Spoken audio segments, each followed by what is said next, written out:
শ্ৰীমন্ত শংকৰ সংঘৰ 93তম যিটো ৰঙিয়া অধিৱেশন আজি প্ৰায় আৰম্ভ হৈছে 9 তাৰিখৰ পৰা। সঁচাকৈ সুন্দৰ পৰিৱেশত ভকত বৈষ্ণৱ বান্ধৱৰ যিটো আদৰণি ভাল লাগিছে।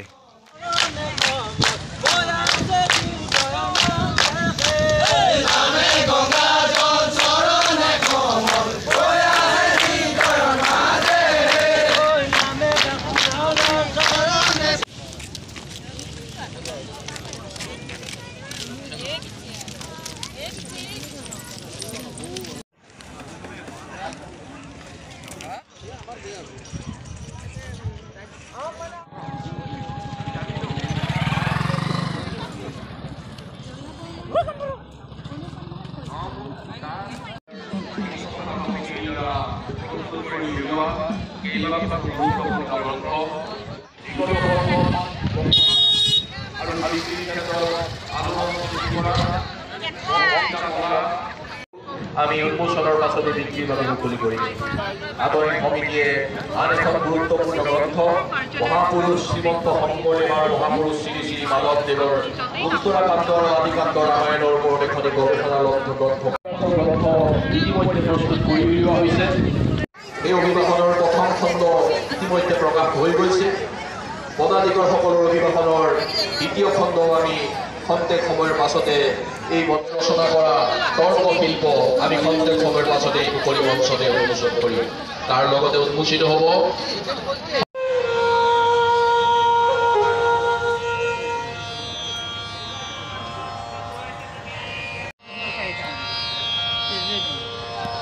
আইগৰাকীক আমি মঞ্চত বিচাৰিছোঁ।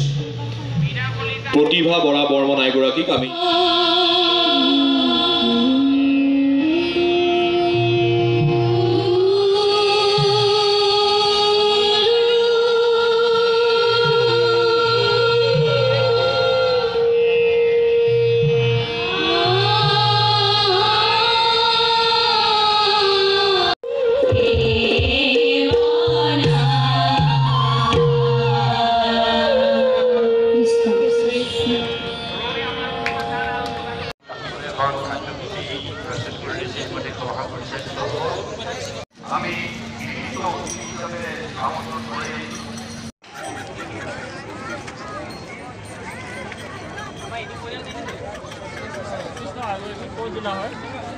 ৰঙিয়া জিলা যাব দিয়া নাই আপোনালোক বেয়া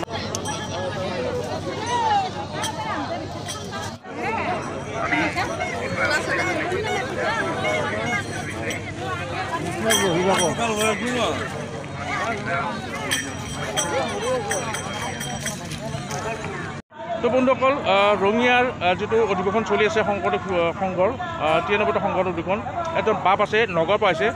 বাপ আপোনাৰ অনুভৱ কেনেকুৱা ৰঙিয়াত এই সংঘত আহি? আপোনাৰ 93 সংখ্যক বাৰ্ষিক অধিৱেশন ৰঙিয়া জিলাই যি মানে ব্যৱস্থাপনা কৰিছে তাত বহুত ভাল হৈছে, ভাল লাগিছে। আমি নগাঁৱৰ পৰা আহিছোঁ।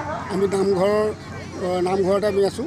নামঘৰটো ভকতৰ সমাগমটো বিশেষ ভাল দেখিছোঁ, ভাল লাগিছে অনুষ্ঠানটো। আগলৈকে এনেকৈ সৰ্বাংগ সুন্দৰ হওক বুলি আমি আশা কৰিছোঁ। হয়, ধন্যবাদ। এটা ভাল পৰিৱেশত মানে মই স্থানীয় ৰঙিয়া ল'ৰা হিচাপেও তেখেতক যাতে কিছুমান সুবিধা আমি লক্ষ্য কৰাটো নিশ্চয় প্ৰয়োজন। ধন্যবাদ বাপ।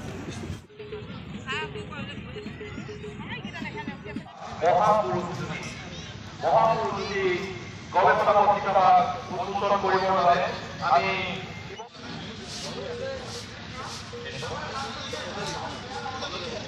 ইতিমধ্যে উল্লেখ কৰিছোঁ শ্ৰীমন্ত শংকৰদেৱ সংঘৰ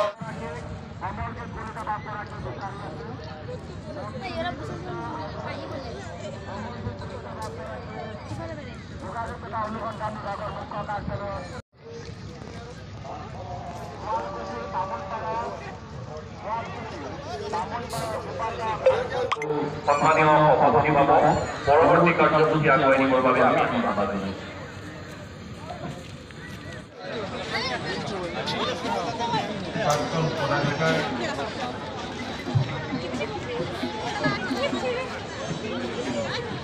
কমলাকান্ত